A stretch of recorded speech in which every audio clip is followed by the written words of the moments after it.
တရုတ်လိုနှုတ်ဆက်တာနီးဟောက်တလုံးပဲတည်ရဆိုရင်တော့ဒီဗီဒီယိုလေးကိုဆက်ကြည့်လိုက်ပါ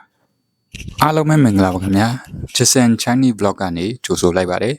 ဒီနေ့ပြောပြပေးတဲ့မယ့်အကြောင်းအရာတော့တရုတ်လိုဘယ်လိုနှုတ်ဆက်မလဲဆိုတော့ပြောပြပေးတော့မှာပဲဖြစ်ပါတယ်တရုတ်လိုနှုတ်ဆက်တယ်လို့ပြောလိုက်ရင်ပထမဆုံးစဉ်းစားမိတာကတော့နီးဟောက်ဆိုတဲ့စကားလုံးပဲဖြစ်ပါတယ်ဒါပေမဲ့တကယ်တော့တရုတ်ကိုအဓိကထားသုံးတဲ့လူတွေမှာတော့တော်တော်များများနှုတ်ဆက်တဲ့အခါမှာနီးဟောက်ကိုမသုံးကြပါဘူးလက်တွေ့ဘဝမှာနီးဟောက်ဆိုတဲ့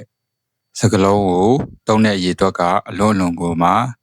နည်းပါပါတယ်အဲ့တော့ကျွန်တော်ဒီနေ့ပြောပြပေးမှာတော့ကျွန်တော်ဒီတရုတ်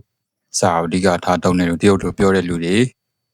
ဘယ်လိုနှုတ်ဆက်ကြလဲဆိုတာကိုပြောပြပေးတော့မှာပဲဖြစ်ပါတယ်ပထမအဦးဆုံးပြောပြချင်တာကတော့ကျွန်တော်နီးဟောက်ကိုဘယ်လိုအခြေအနေမျိုးမှာအသုံးပြုတာများလဲဆိုရင်တော့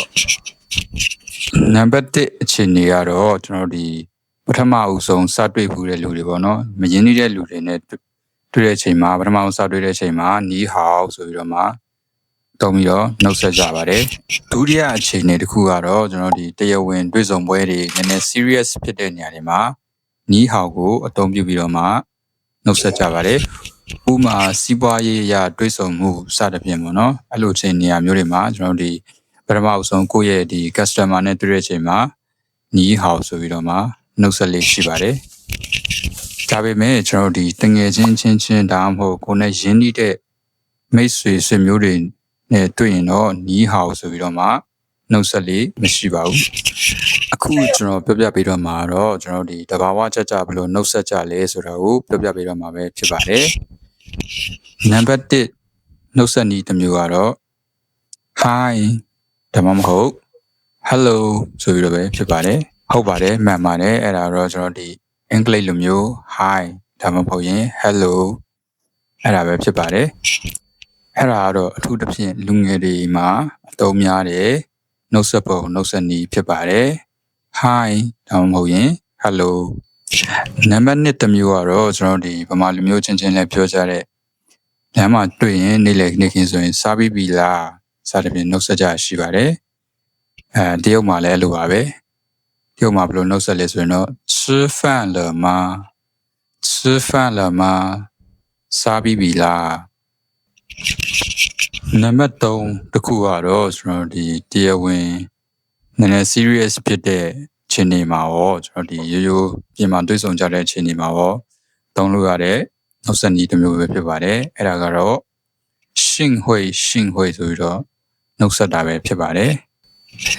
ရှင်ဟွေဆိုတာတော့ကျွန်တော်ဒီတရုတ်ရှိခေတ်ကနှုတ်ဆက်နည်းကိုအတူကောက်ပြန်ပြီးတော့ပြောထားတာပဲဖြစ်ပါတယ်သူရဲ့အရှိကတော့အရှိကောက်ကကျတော့非常有幸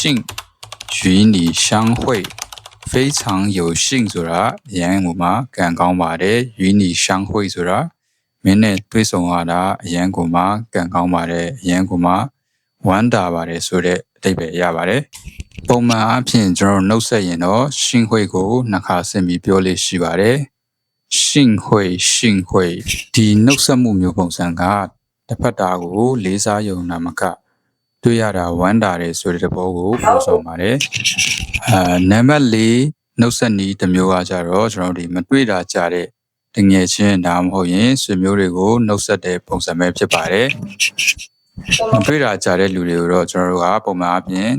好久不见好久ဆိုတာကတော့အလွန်ကိုမှကြာပါပြီ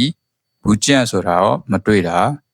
好久不见ဆိုတာမတွေ့တာတော်တော်ကြာပြီနော်စသဖြင့်နှုတ်ဆက်တာပဲဖြစ်ပါတယ်ဥမာအနေနဲ့ပြောရရင်ကျွန်တော်ဒီမတွေ့တာကြာပြီဖြစ်တဲ့တငယ်ချင်းဥမာကျောင်းသားဘဝတငယ်ချင်းကိုလမ်းမှာရုတ်တရက်တွေ့ခဲ့တယ်ဆိုရင်好久不见တွေ့တာကြာပြီနော်အဲ့ဒါလိုမျိုးနှုတ်ဆက်လို့ရပါတယ်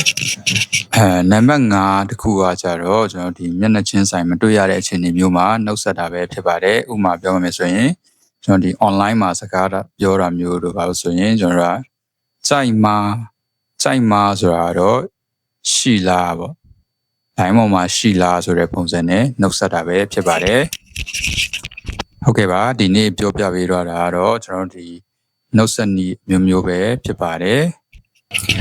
အကယ်လို့တရုတ်စာနဲ့ပတ်သက်ပြီးတော့စိတ်ဝင်စားရဆိုရင်တော့ကျွန်တော်ဒီ channel လေးကို like and subscribe လုပ်ထားပြီးတော့နောက်တင်မယ့်ဗီဒီယိုတွေကိုဆက်လက် ကြည့်ရှုအားပေးဖို့ဖိတ်ခေါ်လိုက်ပါတယ်အားလုံးကိုကျေးဇူးတင်ပါတယ်